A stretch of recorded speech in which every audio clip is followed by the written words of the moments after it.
basically our marketing has set up this nice page here. You see here summer motive, photo, something else in here. And we have here a graphic, right? But this is actually not a graphic. This is actually CSS and HTML. And it's actually a real web part that you can modify. So let me first show you how this works, and then I'll show you how the code and how this all is built up. So when I go here to the edit page, I have here text, and I can say here, new line, and then thank you for being here. And it's also hosted not only by Andrew Connell and the community, okay? So I can directly edit all the content of this web part here on the page. And what you actually see here, when I edit the content and add more content here, you see the image shines behind the text, which is actually the same image that we have in here. So what it actually does when I edit here this content here, and I'll show you this on the web part properties, it sets in the background here the web part properties. So when I look into here, I have your breaks in here, and I have here hosted by Andrew Connell and the community, which automatically, whenever I change something in the web part context, it will automatically propagate it to the quote. I just have this properties here enabled for demo purposes to show you where they end up, that they are really used in the regular web part properties, and I can even go in here and remove those because we have a two-way binding on this web part.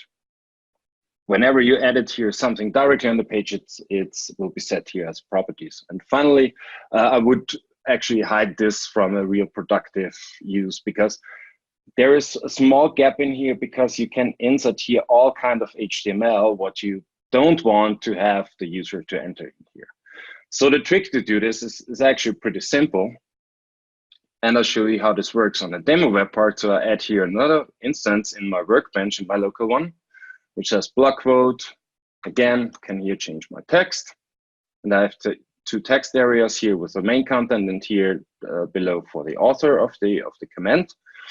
And this is actually not a text field or an input field or anything else that you use normally in a form. This is basically in the React component, just a block quote element. And inside here for the author, I have a footer element, okay? To make actually these content available, I only have to pass in a property which says content editable and set the value there for true. Or when I don't want to edit it, then I'll set it to false. So basically when I go back to the web part and go to the published page, now no one is able to change something on the page, okay? So how we get these values in from a web part perspective, so these are actually regular React properties that I pass in here.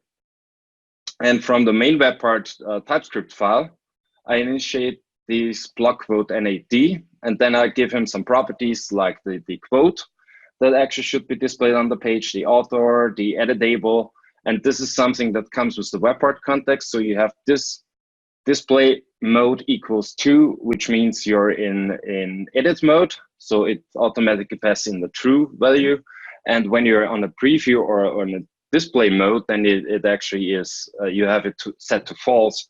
This works similar like you had it in the old days where you can actually execute some JavaScripts in the classic experience only when you're on display mode and not in edit mode, right? And then I pass in here two properties, two functions, which I actually stored here in the web part directly. And these properties actually makes the two-way binding to save the new quote that has been changed by the user directly to the web part properties. So inside my component, the constructor is loaded, it gets the properties in here. And when you're in edit mode, it's automatically placing here the content editable true. So I'm able to completely edit whatever I like in here. And there is one gap here because normally you would expect when you change something in div, it's the onChange event. But because content editable is by default on the input field types used, it's an on-import event that you get in here. So, and let me show you this in the sample web part that I added to Workbench. So I go in here and I can change here, let's say important. And you see here on the right side that the event will be fired on input change.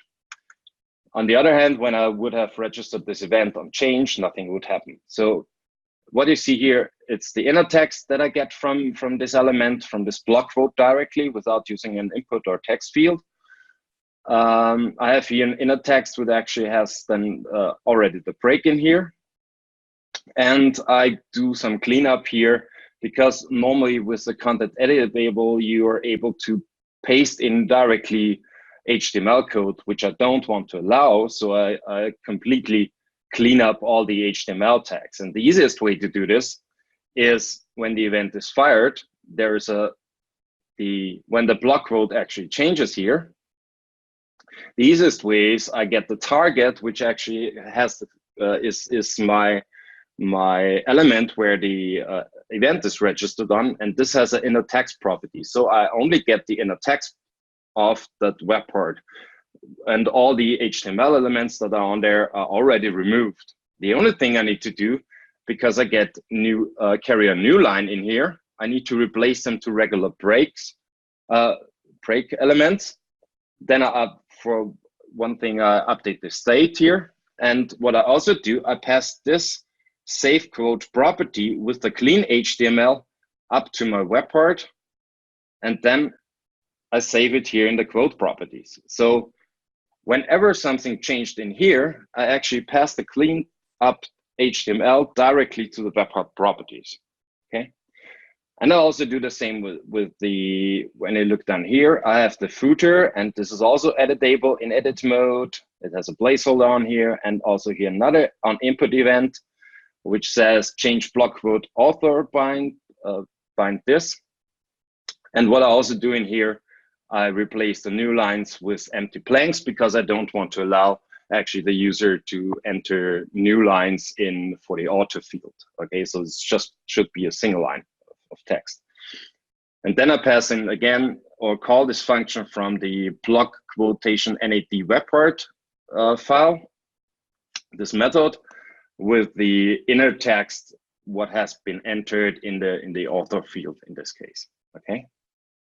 So this is basically all how this web part works internally, how you set the properties, how you save the properties.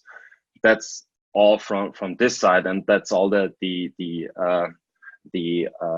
ReactJs magic in here, or actually HTML magic, because this content editable is not really only specific to HTML. So basically, you can do this with every HTML element for one, and you can also use this in a regular HTML web part. Just put content editable on there, and make sure that the right state, if you're in edit mode or in display mode, has been passed into the component.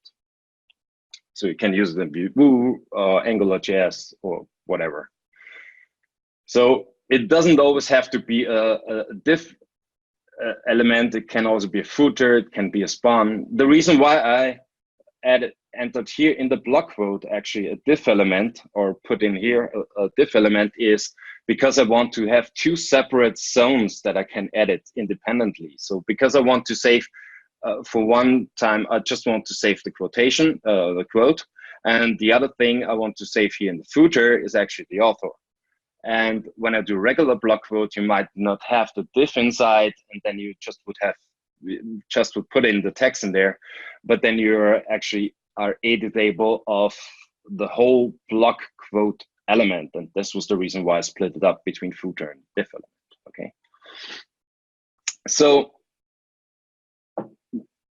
let's go now to the CSS magic that happens in here, and how this image actually was shown so translucent through the font. Okay. So first, what I did in here, so in SharePoint Framework projects, you can use any font that you find on the web when you register it like this, because what it actually does, I go here to Google font directory and just download the font from there. What I get in here is a small CSS script that will be embedded in my web part CSS. The only thing you need to be careful is when you register a font to a web part, this font will become available for the whole page. So it's when you have custom code like this with my quotation or my author and saying I want to display a different font there, it's completely okay, but you shouldn't start to override some out of the box Microsoft things in here. So my quote has a CSS class which says font family is Pacifico, the font size is increased by 3 EM, line height, and so on and so forth. And then I have an asterisk because everything which is in my quote should, when the attribute is set to true of the content editable, I want to have a different style applied to all my elements in there. And this is something you see when you go to the web part in here. So now I'm in edit mode. So you see this border around it to give the user a hint where you can actually edit your code. And when I click here to preview, this is all gone. So this is something, a trick to work with these property selector with the with this bracket. So content editable true. So when the property is actually on this element or on any element, this is what the asterisk means, inside the block my quote, then apply some style on it. I also have here a small trick, which is CSS selection. So the CSS selection comes with CSS3. So when the user actually goes into the web part, let me show you this, and tries to, oh, it's not working now because I'm not in edit mode. I need to switch back in edit mode. So what I can do in here, I can change the color, how you edit, how you mark your code. What I also can do here is, for example, move this out to my quote web part, one level up, then let it rebuild and refresh a little bit, and then I should be potentially able to mark whatever text is in here, even in the preview. Nope, not working. In the color, Nope, did something wrong. Maybe forgot something. Anyway, so the real magic and what you see in here is actually we have here not really a solid color. So there is some little bit of blue on the right side, and when I start typing here, so it gets more bluer and even more blue, and so it's a gradient what I have in here. Okay. So you have here an orange, you have in the middle a red, and then a blue. And how this is set up is with a simple trick. First of all, the font color here is set to transparent. When I remove this transparent and the background clip and load the web part, what you actually see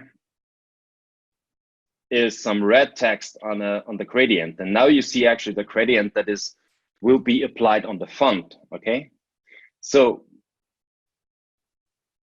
when you use this property background clip, what it actually does, it clips, it actually pastes the background and what I have here, the linear gradient, directly on the text. So instead you have it not as a background, but you have it directly on the text.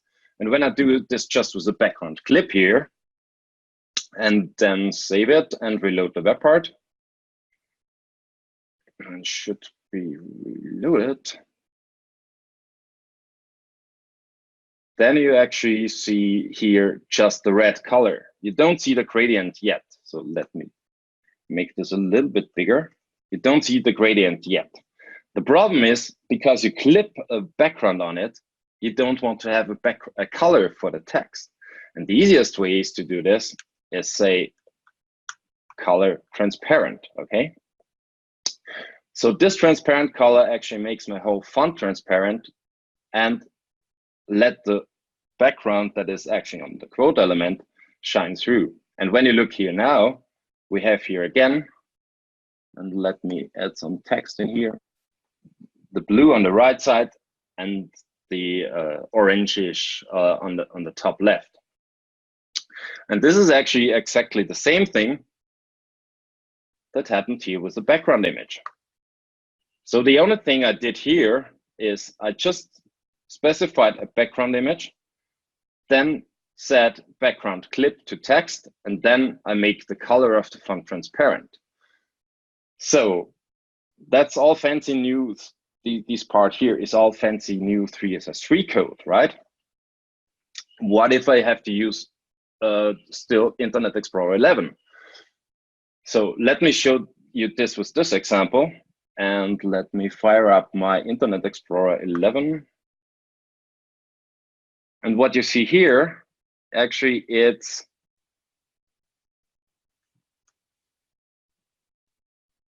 just showed first Comic Sans. When you specify cursive on your font family, then you will get first the Comic Sans. Now I think because it's a little bit, so it should actually load. Now we have the font actually that is used, and now it looks the exact same way like here on the block quote, but without a background. The reason for this is because Internet Explorer 11 doesn't know anything about the background clip. But what you see here is instead of display nothing or say, hey, this browser is not supported, I just display a different version of the web part, which is not so fancy, not so cool. And there's an really easy trick to do this. So in CSS3, there is a support like you use at media queries. And then you can pass in a CSS property, which says background clip text, for example. And if the browser supports this, then it will apply the CSS statements that I have in here. If the browser don't support it, the benefit of CSS is all the browsers like Internet Explorer 11 ignores everything that they don't understand. So supports is a really new tag and just supported by the latest Chrome, Firefox, Edge, and other browsers. It will only apply these CSS properties. So I don't need to check with Modernizer or anything else. So I can do it directly from CSS to make sure that certain attributes are only applied by the latest browser. So, and what you see here in Internet Explorer 11, I can still read the text. I would choose probably a different color. Instead of red, I would go for yellow. But I can use the text, and I don't really care about what Internet Explorer, what browser you have. Just give you a premium experience at the modern browsers, but I still make sure that everything will be displayed and will be displayed on older browsers as well. So that's basically how this web part works. So 3 takeaways for you. You can use content editable to just make every HTML element editable. You just need to be a little bit careful with the HTML state that will be produced. And for my recommendation is just use the inner text to get the value that have been stored with the web part out of it. Another thing is you can do really fancy web parts and let the user and allow the user to edit directly content on the page without referencing any third-party web part or rich text editor that might interfere with the Microsoft rich text editor. So you can do it just with a simple block quote like this or any other element that you want to put on a page. And that's basically it for my demo. Awesome. Hey, that's a cool demo, Stefan. Hey, we did have one question that came up. Yeah. During your demo. They asked, can we change the background image from a property? Can you do that as well with what you were? Yeah, you can do it from a property as well. I haven't done it yet now because it was just a demo to see if it works, if I get this running in SharePoint. But what you actually would do is here in the, you would define up here property, and if you have, I'm not sure if there's a reusable control that gives you a picker or something like that, so you can basically choose the picture directly from a library or something like that, and you have the picture library in here. What you would do actually then is from a rendering perspective, you wouldn't render it or apply it directly in the CSS, but what you actually would do is in the component, where this is the component here. No, that's not the component. So what you actually would do is would define here on the block quote a background image, and this works exactly the same way when you have background clip attached on it. Just render it out here as HTML or register custom. No, don't do it. Don't register custom style block. So the easiest way is just put the style up here and say background image is background and put the URL in that you get from the property. Cool. Very cool. That's a cool demo, man. That was very cool. We get a lot of people are giving you a lot of good feedback on it as well.